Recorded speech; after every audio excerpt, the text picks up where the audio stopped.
Hello, everyone. Should we be optimistic? That is the discussion for today.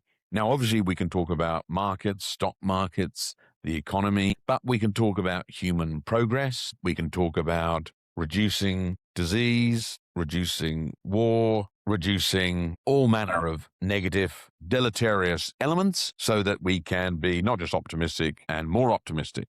And it's a fair question. In our world of so many issues, from economies, markets, to the search for meaning, purpose, loss of meaning, new media, new technology, how should we approach this? How should we deport ourselves? Okay. Now, I think it's fair to say straight off the bat that it's better to be optimistic about the world, because a positive outlook not only acknowledges that we have progressed through history to greater levels of utility, whilst along the way having a net benefit once you've included all the things that we've lost, like closer knit communities.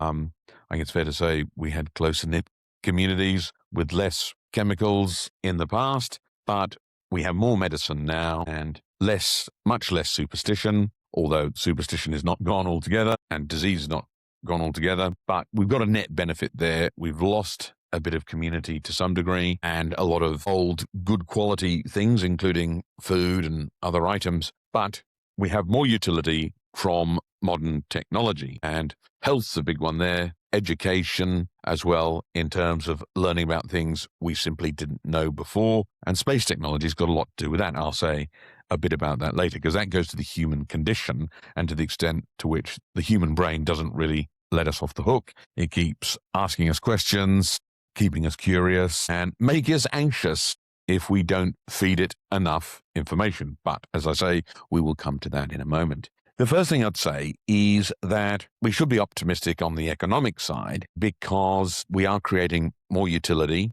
for all human beings through a variety of different forms of modern technology, ever since the invention of electricity and attendant things with it, from radio, television, so on and so forth. We have been increasing our utility through technology, even before you get to things like modern medicine, which has given us antibiotics and antiviral treatment to deal with things that could carry us off in a day or two just a couple of 100 years ago. Now, there's a depersonalizing effect, obviously, with modern information technology. We can get glued to our screens, so screen time and non-participation with our community around us is an unfortunate trade-off that we've suffered because of IT. However, to some extent, we have become cognizant and awake in a modern sense because we've had access to information technology. So there is a benefit there. And to the extent that we have lost things, we have lost things and been conscious of losing things because we had modern technology. So it was going to be an issue either way. And the reality is the level of superstition and a range of other negatives in the past were so devastating. And it's hard to understand it now, being so far removed from it to some degree. Superstition and other forms of risk aversion can be so debilitating, even before you get to the need for modern medicine and how it's helped us with bacteria and viruses. But superstition and other forms of risk aversion really are highly problematic. And the ability to communicate with people overseas and travel overseas really has given us a massive understanding of the world that we didn't have 200-300 years ago. And it's given us great utility, although we do feel robbed to some degree of what we have lost. So it's trade-offs. And I suppose at this point, it's fair to say trade-offs will happen. Extreme trade-offs should be avoided.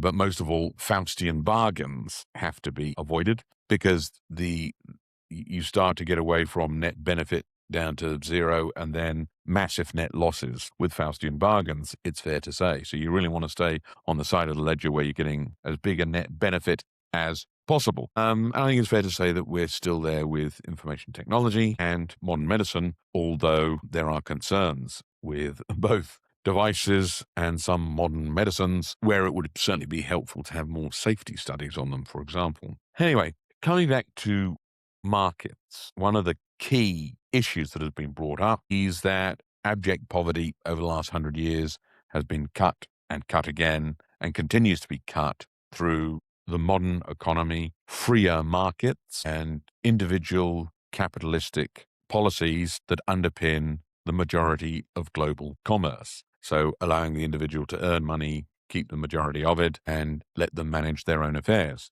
That has dramatically reduced poverty along with modern technology. And certainly from Robert Malthus back in 1798 and his theories on population to Paul Ehrlich, the reality is that we haven't starved to death when we hit 1 billion people. We've hit 10 billion people, and we've managed to feed the vast majority reasonably well, notwithstanding there are significant problems in the developing world with managing nutrition. So on the economic side, we have certainly done well when you look at the last century, and the next century looks better as well, subject to geopolitical issues. But we do seem to have progressed past massive global wars like World War I and World War II, and we have a bit more of an international framework that deals with international issues, and at least people have got a handle on international issues. Not saying that wars are ruled out altogether, far from it, but it's fair to say that it's more of a known quantity with international relations and international bodies where at least you can have the conversation, and to some extent, to a great degree, you know far more what you're dealing with. So we should be optimistic on the economic side, on the geopolitical side, notwithstanding the headwinds. And in relation to AI, it doesn't look like that's going to be like a knitting mill revolution where the woolen mills of 250 years ago put weavers out of work en masse because of the jacquard loom that came out of France that then helped lead towards the modern day computer once the English and Charles Babbage sort of started thinking about an analytical engine. It doesn't look like we're going to have that Luddite problem with the machine smashers smashing up the textile mills when greater automation came in. And this is because even though we've got AI, and that may defray a lot of people's work and reduce positions in one area, it will create them elsewhere because there will be more work to handle. And whilst, yes, computers can do a lot more of the work, they can't necessarily do the human handling of the work. So you will need a human for that. You need a human to put the quiche into the oven when it comes to non-blockchain, non-smart contract issues. The computer cannot do it all. It can do a lot, but the economy will simply use AI. The economy will use AI to open up new areas and do more business overall to grow the pie rather than to do a lot less with a lot less people. It's not going to do that. And I do suspect that's a principle of similar to Ludwig Boltzmann's second law of thermodynamics, where entropy increases over time in a system. The reality is that business, I believe, increases and expands over time. The amount of it expands over time as the things that business needs to do expands. And business basically needs to deal with people's desires and people's desires to overcome entropy and manage all of their needs. And entropy's got a lot to do with human needs and human business. So if entropy expands, then business will have to expand as well to basically service those needs that need to manage entropy, more entropy. So there you sort of have the physical world leading into business, which is very interesting.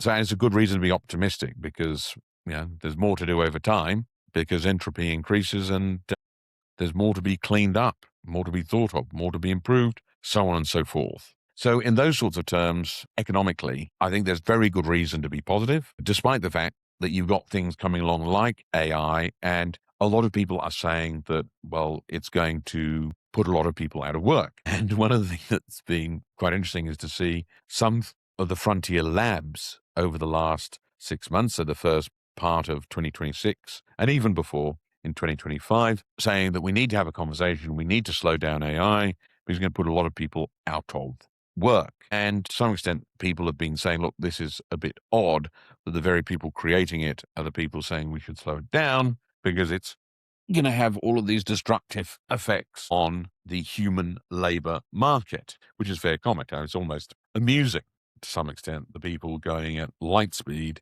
are also warning about it. However, the overall number of jobs, decade in, decade out, century in, century out, just continues to go up. And I suspect that that will continue. I'm not sure that the robots are going to take over and give us 15-hour weeks. Abundance of time is one abundance I'm not sure that we'll get. I think we'll get abundance of things, but not necessarily abundance of time. And therefore, to that extent, we won't lose meaning and purpose because of AI, because we'll still have a lot to do and a lot to think about. And as I said, I'd come back to it. Basically, the purpose of humanity of human beings is to manage their attention. We walk on almost our hind legs. We don't walk on all fours. And therefore, we have to manage gravity and keeping upright on a daily basis. And then not only manage ourselves, but manage our affairs in real time. And that takes all of our attention, all of our five senses as much as possible. So that keeps us pretty busy. And a lack of information for the human brain does make us anxious. So we will keep asking questions.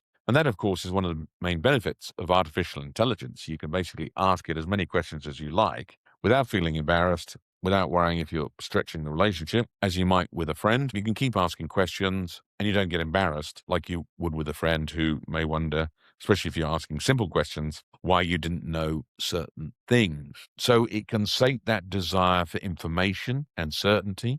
And that's one of the greatest, if not the greatest desire of human beings. Just obviously, notwithstanding the fact that, unfortunately, AI large language models can hallucinate and give us wrong answers. So we should be very positive in that one of the main, if not the main, human need can now be sated without annoying others. In terms of a conversation, you can speak to a computer and get rough answers that dispel ignorance without personal embarrassment, so long as you're mindful that those answers are not perfect, unless they're in specific categories where it's more straightforward. So that's a very good reason to be positive. On the meaning side and the purpose side, I mean, that's an ongoing conversation. What is the meaning of life, the purpose? What is consciousness? Something that Brian Greene's dealt with, Richard Dawkins, and a few others in terms of some of the modern discussion on it. But that becomes easier to answer because there's more information, even just more commentary out on those topics. It depends if you want to go with a simple explanation based on observable fact, or if you want to go deeper and deeper, not just into moral, but into spiritual realms to answer those questions. But meaning and purpose can be answered with respect to the human body itself and the function of the human body. It's not our function to act as a shark and swim underwater and go and feed on dolphins and that sort of thing. It's human beings live on land and, as I say, walk on two legs, and therefore our meaning and purpose is very significantly tied to our physical reality. It's not our purpose to behave like a stone and sit still 24/7, 52. That's not our purpose. So in all, we have every reason to be optimistic based on the human condition and the fact that there is more sustenance for our brain, more sustenance for our body. Sadly, it is a trade-off, or has been a trade-off up until now, with the environment and with certain aspects of community and spirituality. But the community, our spirituality, and our environment are all things that we can work on. Those things are not dead by any stretch of the imagination, and it's simply a matter of understanding that we're working in a world of trade-offs, and we'll be fine so long as we avoid Faustian bargains, and so long as we acknowledge that we've had these trade-offs with community, spirituality, and the environment, and we need to remedy that in a reasonable way.